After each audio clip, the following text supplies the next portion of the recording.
Warren Buffett कौन है और उन्होंने क्या अचीव किया है, ये मुझे आप लोगों को बताने की जरूरत नहीं है, ये आप जा करके गूगल पे स्टडी कर सकते हैं। लेकिन आज हम क्या करने वाले हैं, आज हम उनकी जो कुछ कोटेशंस हैं उसके थ्रू उनकी थॉट प्रोसेस को डीपली समझने की कोशिश करेंगे कि वो किस तरीके से सोचते हैं।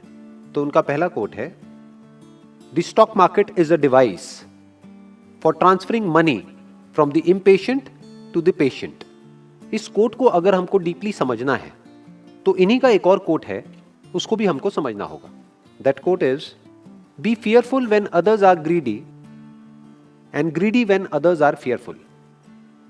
कि जब लोग बहुत ज्यादा लालची हुए पड़े हों तब डरो, और जब सब डर रहे हैं मार्केट में तब थोड़ा थोड़ा लालची होना शुरू हो जाओ। तो अगर इस कॉन्टेक्स्ट में आप समझोगे तो अब आपको यह कोट एक्चुअल में समझ आएगा। The stock market is a device. Stock market को बिल्कुल इस तरीके से देखो कि ये एक डिवाइस के जैसा है, जिसमें से जो पैसा है वो ट्रांसफर होता है किसके पास से किसके पास में। जो लोग इम्पेशेंट हैं उनकी जेब में से पैसा निकल करके उन लोगों की जेब में चला जाता है जिन लोगों में पेशेंस है। इनफैक्ट स्टॉक मार्केट में सबसे बड़ी जो क्वालिटी है दैट इज पेशेंस। अगर आपके अंदर पेशेंस नहीं है तो स्टॉक मार्केट से जितना हो सके उतना दूर रहिए। लाखों करोड़ों लोग बर्बाद हुए हैं बुरी तरीके से स्टॉक मार्केट में, क्योंकि वो बेसिक्स को नहीं समझते हैं और स्टॉक मार्केट को गेट रिच क्विक स्कीम समझते हैं। मतलब कि अगर आप ध्यान से उनकी साइकी को समझने की कोशिश करोगे तो वो स्पेक्युलेटर्स हैं। वॉरेन बफेट एक इन्वेस्टर है और हमको इन दोनों के बीच के डिफरेंस को समझना होगा। एक स्पेक्युलेटर क्या होता है और एक इन्वेस्टर क्या होता है। स्पेक्युलेशन इज कि आप मार्केट को टाइम करने की कोशिश कर रहे हो, आप दिमाग लगा रहे हो कि अब ये स्टॉक ऊपर जाएगा, अब नीचे जाएगा, आज इतना है कल इतना हो जाएगा। उसके बेस पे आप पैसा लगाते हो स्टॉक मार्केट में, तो आप एक स्पेक्युलेटर हो। यानी कि अगर स्टॉक मार्केट में जो शेयर का प्राइस है उसके बेस पे अगर आप पैसा लगाते हो तो आप एक स्पेक्युलेटर हो। स्पेक्युलेशन में जीतना is almost next to impossible, क्योंकि मार्केट को टाइम करना इज नेक्स्ट टू इम्पॉसिबल। कोई नहीं बता सकता कि कल क्या होने वाला है मार्केट में। तो अगर आप इस तरीके से स्टॉक मार्केट में इन्वेस्ट करते हैं तो हो सकता है आप शॉर्ट टर्म में थोड़ा बहुत पैसा कमा भी ले, लेकिन लॉन्ग टर्म में गवाओगे ही गवाओगे। बट अगर आप एक्चुअल में पैसा कमाना चाहते हैं स्टॉक मार्केट में तो आपको समझना होगा कि जिन्होंने पैसा कमाया है, यानी कि वॉरेन बफेट, 1 साल नहीं, 2 साल नहीं, 10 साल नहीं, पिछले 70 साल से कंसिस्टेंटली इन्होंने पैसा कमाया है स्टॉक मार्केट में। इन्होंने स्टार्टिंग करी थी सिर्फ कुछ हजार डॉलर से और आज ये दुनिया के सबसे अमीर लोगों में से एक है। तो ये भी पॉसिबल है स्टॉक मार्केट में। और ऐसे भी बहुत सारे एग्जांपल्स हैं जिन्होंने अपना सब कुछ गंवा दिया है स्टॉक मार्केट में। और स्पेक्युलेटर में और इन्वेस्टर में सबसे बड़ा फर्क क्या होता है, जो स्पेक्युलेटर्स होते हैं वो अपने इमोशंस के अकॉर्डिंग चलते हैं। 2 इमोशंस चलते हैं मार्केट में, एक है ग्रीड, एक है फियर। जब सब लालची हो रहे होते हैं तो स्पेक्युलेटर्स भी और लालची हो जाते हैं, इसको बोलते हैं बुल एंड बियर। तो वो और बुलिश होते चले जाते हैं जो स्पेक्युलेटर्स होते हैं। जब मार्केट ऊपर भाग रहा होता है तो उन्हें लगता है कि अभी और ऊपर जाएगा, और ऊपर और ऊपर और ऊपर। जब सब लालची हो रहे हैं तो वो भी लालची हो रहे हैं। और जब मार्केट क्रैश करता है, जब नीचे जाता है, तो लोग बियरिश हो जाते हैं, अभी मार्केट और नीचे गिरेगा, और नीचे और नीचे और नीचे। तो वो भी बोलने लग जाते हैं अभी और नीचे गिरेगा, और नीचे और नीचे और नीचे। तो होता क्या है, एक इन्वेस्टर में और स्पेक्युलेटर में सबसे बड़ा फर्क क्या है, जब एक स्पेक्युलेटर खरीद रहा होता है तो जो रियल इन्वेस्टर्स होते हैं वो बेच रहे होते हैं, और जब स्पेक्युलेटर्स डर करके बेच रहे होते हैं तब इन्वेस्टर्स खरीद रहे होते हैं। और अगर आप एक रियल इन्वेस्टर हैं, एक इंटेलिजेंट इन्वेस्टर हैं, तो आप कभी भी पैसा गंवा नहीं सकते लॉन्ग टर्म में। और अगर आप एक स्पेक्युलेटर हैं तो लॉन्ग टर्म में आप पैसा कमा नहीं सकते। जो आदमी इम्पेशेंट है, यानी जो अपने इमोशंस के अकॉर्डिंग चलता है, वो पैसा गंवाएगा, और जिसमें पेशेंस है वो पैसा कमाएगा। तो अब कितना पेशेंस चाहिए, उसके लिए इनका एक और कोट है, वॉरेन बफेट का एक और कोट है। उनसे किसी ने पूछा कि आपका फेवरेट होल्डिंग पीरियड क्या है किसी भी स्टॉक का। जैसे जो स्पेक्युलेटर्स होते हैं उनका जो होल्डिंग पीरियड होता है वो होता है या तो कुछ घंटों का, या कुछ दिनों का, या कुछ हफ्तों का, या मैक्सिमम कुछ महीनों का। उनसे बोलो कि आज ये ले लो और 10 साल बाद ये होगा, कहेंगे 10 साल किसने देखा है। तो उनका जो होल्डिंग पीरियड होता है स्पेक्युलेटर्स का वो बहुत ही कम होता है। तो इनसे पूछा किसी ने, आपका होल्डिंग पीरियड क्या है, आपके हिसाब से कितने टाइम तक एक शेयर को होल्ड करना चाहिए। तो उन्होंने जवाब दिया, वॉरेन बफेट ने, my favourite holding period is forever, मतलब हमेशा के लिए। इतना पेशेंस चाहिए अगर आप स्टॉक मार्केट में एक्चुअल में इन्वेस्ट करना चाहते हैं और एक्चुअल में पैसा कमाना चाहते हैं। तो अब अगर आपको वॉरेन बफेट की जो सक्सेस है, जो मैसिव सक्सेस उन्होंने अचीव करी है, उसके सीक्रेट को समझना है, तो आपको समझना होगा कि इनकी जो स्ट्रैटेजी है उसकी फाउंडेशन क्या है। वो है ये बुक जो मेरे हाथ में है। इस बुक का नाम है the intelligent investor by Benjamin Graham. ये उनके गुरु हैं, आप कह सकते हैं। क्यों? क्योंकि अगर इस बुक को आप पढ़ते हैं तो इसका जो प्रीफेस है वो वॉरेन बफेट ने लिखा है। और वो क्या बोलते हैं इसमें? I read the first edition of this book in 1950 when I was 19। तब वो 19 साल के थे। I thought then that it was by far the best book about investing ever written. और आगे कहते हैं I still think it is. आज भी वो यही सोचते हैं, इतना कुछ अचीव करने के बाद भी, कि स्टॉक मार्केट इन्वेस्टिंग की जो बेस्ट बुक है वो ये है। तो अगर आप सिंसियरली स्टॉक मार्केट में पैसा कमाने का सोच रहे हैं या स्टॉक मार्केट में एंटर कर रहे हैं तो ये बुक आपको पढ़नी ही होगी। अगर आप पूरी बुक नहीं भी पढ़ते तो इसमें 2 चैप्टर्स हैं जो वॉरेन बफेट ने खुद स्ट्रांगली रिकमेंड करे हुए हैं। वो 2 चैप्टर्स आप पढ़िए तो आप कह सकते हैं कि इस पूरी बुक का जो क्रक्स है वो 2 चैप्टर्स के अंदर है। That is chapter number 8 and chapter number 20।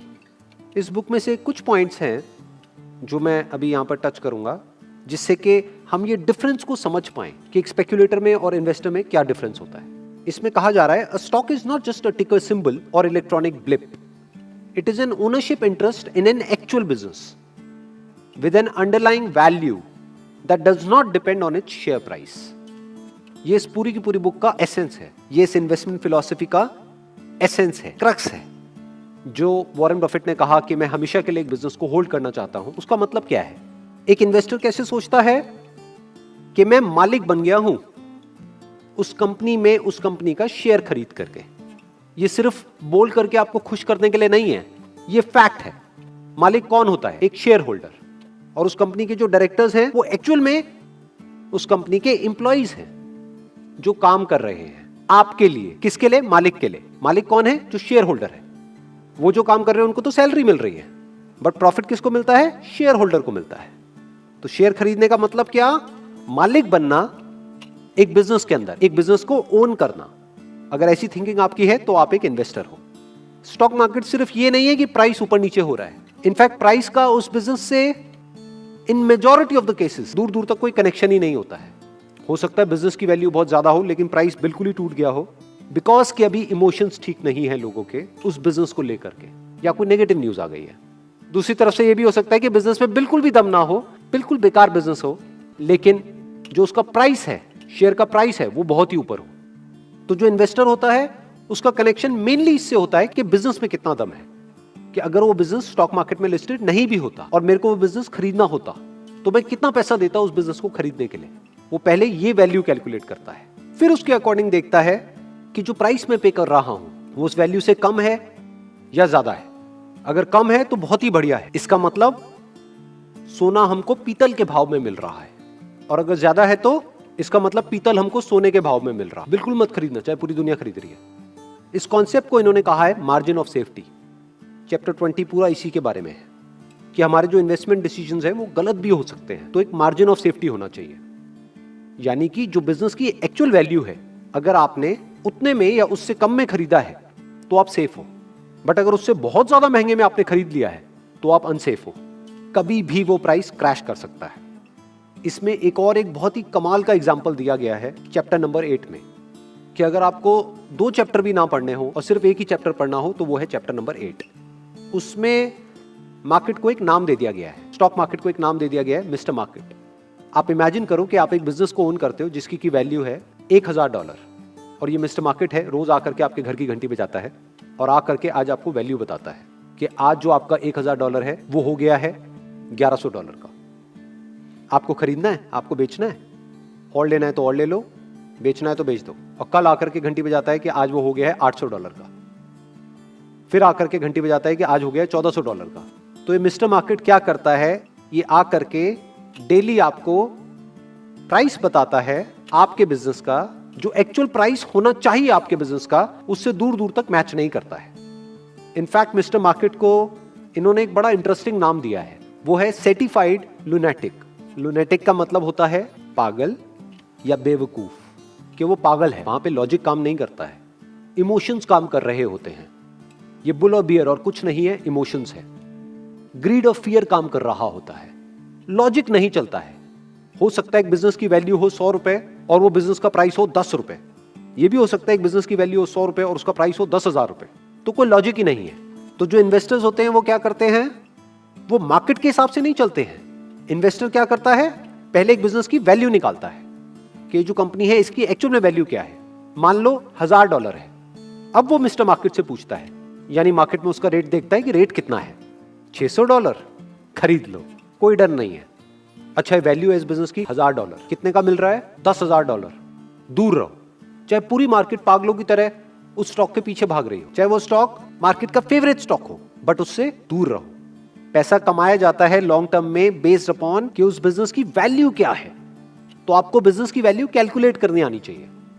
आपको कुछ बेसिक रेशियोज के बारे में पता होना चाहिए कि ईपीएस क्या होता है, पीई क्या होता है।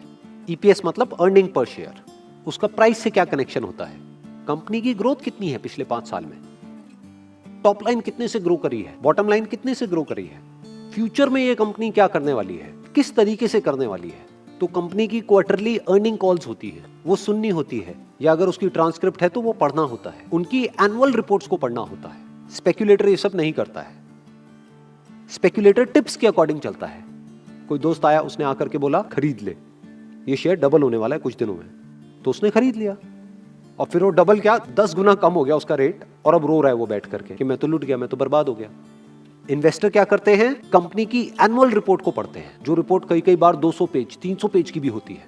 क्या उस कंपनी के जो फाउंडर्स हैं उन पे ट्रस्ट किया जा सकता है, उस कंपनी के ऑडिटर्स कौन है, क्या ऑडिटर्स पे ट्रस्ट किया जा सकता है, उसका पास्ट रिकॉर्ड कैसा है, फ्यूचर में ऐसा क्या है उस बिजनेस में जो एक्स्ट्राऑर्डिनरी है, उसके पास में ऐसा क्या एडवांटेज है।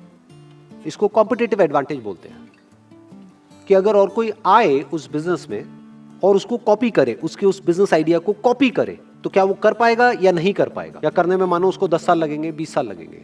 तो इन सारी चीजों को देखा जाता है। ये कौन देखता है, एक इन्वेस्टर देखता है। बिल्कुल इस तरीके से देखता है जैसे कि वो खुद वो बिजनेस कर रहा हो। जब हम खुद एक बिजनेस करते हैं, हम क्या क्या देखते हैं, बस वही देखना होता है जब हम किसी बिजनेस का स्टॉक खरीदते हैं। एक और बहुत इंटरेस्टिंग इसमें बात कही जा रही है बुक में, उसको भी समझ लेते हैं। The market is a pendulum. जैसे एक पेंडुलम होता है ना, स्विंग करता रहता है, इधर से उधर, उधर से इधर। दैट फॉरएवर स्विंग्स, फॉरएवर मतलब हमेशा स्विंग करता ही रहता है। बिटवीन अनसस्टेनेबल ऑप्टिमिज्म मतलब इतना ज्यादा एक्साइटमेंट जो सस्टेन हो ही नहीं सकता, which makes the stocks too expensive, जो स्टॉक्स को बहुत ही महंगा कर देता है, and unjustified pessimism which makes them too cheap, मतलब कि उसको इतना सस्ता कर देता है जिसका कोई लॉजिक ही नहीं है। The intelligent investor is a realist, मतलब ना तो वो ऑप्टिमिस्ट है ना वो पेसिमिस्ट है, ना वो एक्साइटेड होता है ना वो डिप्रेस्ड होता है, मतलब वो रियलिटी के बेस पे एक्ट करता है, इमोशंस के बेस पे नहीं। तो आप ये भी कह सकते हो कि स्टॉक मार्केट में आगे बढ़ने के लिए या कामयाब होने के लिए या कुछ भी बड़ा अचीव करने के लिए ऐसा नहीं है कि आपको कोई बहुत तगड़ी क्वालिफिकेशन चाहिए, आप बहुत ज्यादा एजुकेटेड हो तो आप स्टॉक मार्केट में बहुत ज्यादा पैसा कमाओगे, ऐसा कुछ भी नहीं है। आपको क्या चाहिए, आपको कॉमन सेंस अप्रोच चाहिए, आपको बेसिक से फंडे समझ आने चाहिए बिजनेस के। आपको ये समझ आना चाहिए कि धंधा जिसमें मैं पैसा डाल रहा हूं, ये धंधा है क्या, इसमें कितना दम है और सस्ते में मिल रहा है तो खरीद लो। यानी देखने में आपको लग रहा होगा कि ये दोनों एक ही काम कर रहे हैं। क्यों? क्योंकि स्पेक्यूलेटर क्या करता है, वो भी सस्ते में खरीदना चाहता है और महंगे में बेचना चाहता है। इन्वेस्टर क्या कर रहा है, वो भी यही कर रहा है, सस्ते में खरीद रहा है और महंगे से महंगे में बेचना चाहता है। दोनों एक ही काम कर रहे हैं अगर ऊपर ऊपर लेवल से आप देखोगे तो। बट दोनों की स्ट्रैटेजी को अगर आप ध्यान से समझोगे, जो स्पेक्यूलेटर्स हैं उनका सेंटर पॉइंट क्या है, स्टॉक का प्राइस, और उसको कौन भगा रहा है, उसके इमोशंस। इन्वेस्टर में क्या डिफरेंस है, उसकी इन्वेस्टमेंट स्ट्रैटेजी का सेंटर पॉइंट क्या है, बिजनेस की वैल्यू, स्टॉक की वैल्यू नहीं, क्योंकि स्टॉक की कोई वैल्यू नहीं होती, स्टॉक का प्राइस होता है, शेयर का प्राइस होता है, वैल्यू बिजनेस की होती है। तो अब चॉइस आपके हाथ में है कि आप स्टॉक मार्केट में स्पेक्यूलेशन करना चाहते हो या इन्वेस्टमेंट करना चाहते हो। अगर स्पेक्यूलेशन करना चाहते हो तो इस बुक की कोई जरूरत नहीं है, वॉरेन बफेट को समझने की कोई जरूरत नहीं है, इन सारी बातों की कोई जरूरत नहीं है जो भी आज मैंने करी है। लेकिन अगर इन्वेस्टमेंट करना चाहते हो तो आपको ये जो बुक है द इंटेलिजेंट इन्वेस्टर, इसको पढ़ना ही होगा, इसको समझना ही होगा। और अगर पूरी बुक को नहीं भी पढ़ सकते तो चैप्टर 8 एंड चैप्टर 20 याद रखना। Wish you all the best. Thank you so much.